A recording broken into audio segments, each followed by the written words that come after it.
প্রথম আলো বিক্রির প্রক্রিয়া মাঝখানে থেমে যাওয়ার পর আবার নতুন করে শুরু হয়েছে। বুধবার এবং বৃহস্পতিবার গুলশানের একটি বাসায় প্রথম আলো বিক্রির ব্যাপারে আলাদা আলাদা দুটি বৈঠক অনুষ্ঠিত হয়েছে বলে সরকার ঘনিষ্ঠ একটি সংবাদ মাধ্যমের কাছে নিশ্চিত তথ্য আছে। এই বৈঠকে মিডিয়া স্টারের মালিকের প্রতিনিধিরা উপস্থিত ছিলেন। এই বিষয়ে আরও তথ্য থাকছে আজকের এই ভিডিওতে। রাজনৈতিক অঙ্গনের নানান ইতিহাস ও তথ্য পেতে আমাদের চ্যানেলটি সাবস্ক্রাইব করে বেল বাটনটি প্রেস করে রাখুন।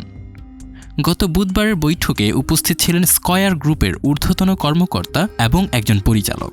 তারা প্রথম আলো বিক্রির প্রক্রিয়া নিয়ে আলোচনা করেন। এই ধরনের বৈঠক অনুষ্ঠিত হয় একই বাড়িতে বৃহস্পতিবার। ওই বৈঠকে অ্যাসালম গ্রুপের কয়েকজন শীর্ষ কর্মকর্তা এবং একজন পরিচালক উপস্থিত ছিলেন। ওই বৈঠকে প্রধানমন্ত্রীর একজন প্রভাবশালী উপদেষ্টার প্রতিনিধিও উপস্থিত ছিলেন একজন ব্যাংকের ঊর্ধ্বতন কর্মকর্তা। প্রথম আলোর মালিক প্রতিষ্ঠান মিডিয়া স্টারের পক্ষ থেকে ৩ জন গুরুত্বপূর্ণ ব্যক্তি উপস্থিত ছিলেন এবং এই বৈঠকগুলোতে মিডিয়া স্টারের সিংহভাগ মালিকানা থাকা সিমিন রহমান টেলিফোনে কথা বলেন বলে নিশ্চিত তথ্য পাওয়া গেছে। গত বুধবারের বৈঠকে স্কয়ার গ্রুপের কাছে প্রথম আলো বিক্রির আনুষ্ঠানিক প্রস্তাব পেশ করেছে। এই প্রস্তাবে বলা হয়েছে প্রথম আলোর বর্তমান বাজার মূল্য ৫০০ কোটি টাকার বেশি।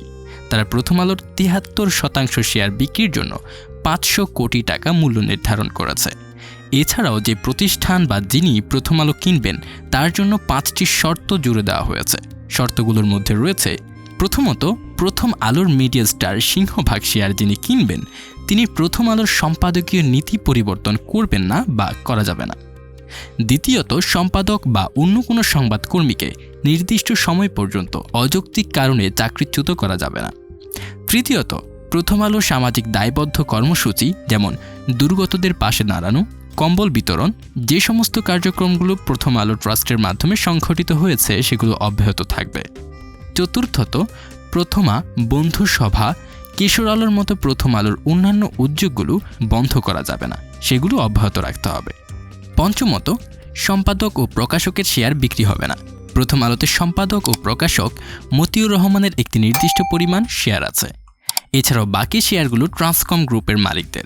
লতিফুর রহমানের মৃত্যুর পর মিডিয়া স্টারের সিমিন রহমান ছাড়াও তার মা শাহনাজ রহমান এবং বোন সাজরে হকের শেয়ার রয়েছে।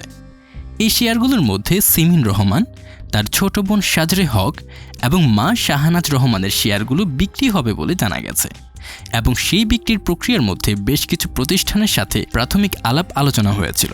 প্রথমে প্রথম আলো কেনার জন্য ৭ থেকে ১০টি প্রতিষ্ঠান আগ্রহী হলেও এখন ২টি প্রতিষ্ঠানের সাথে চূড়ান্ত আলাপ আলোচনা চলছে।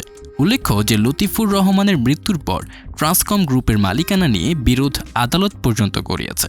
ট্রান্সকমের বেশ কয়েকজন গুরুত্বপূর্ণ কর্মকর্তা জামিনে রয়েছেন। গত পরশুদিন তাদের রিমান্ডে নেওয়ার জন্য আবেদন করা হয়েছিল, কিন্তু আদালত রিমান্ডের আবেদন নামঞ্জুর করেছেন।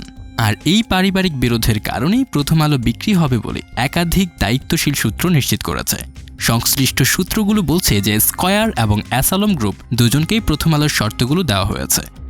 এখন তারা নিজেদের মধ্যে আলাপ আলোচনা করে এ নিয়ে আবারও বৈঠক করবে বলে জানা গেছে।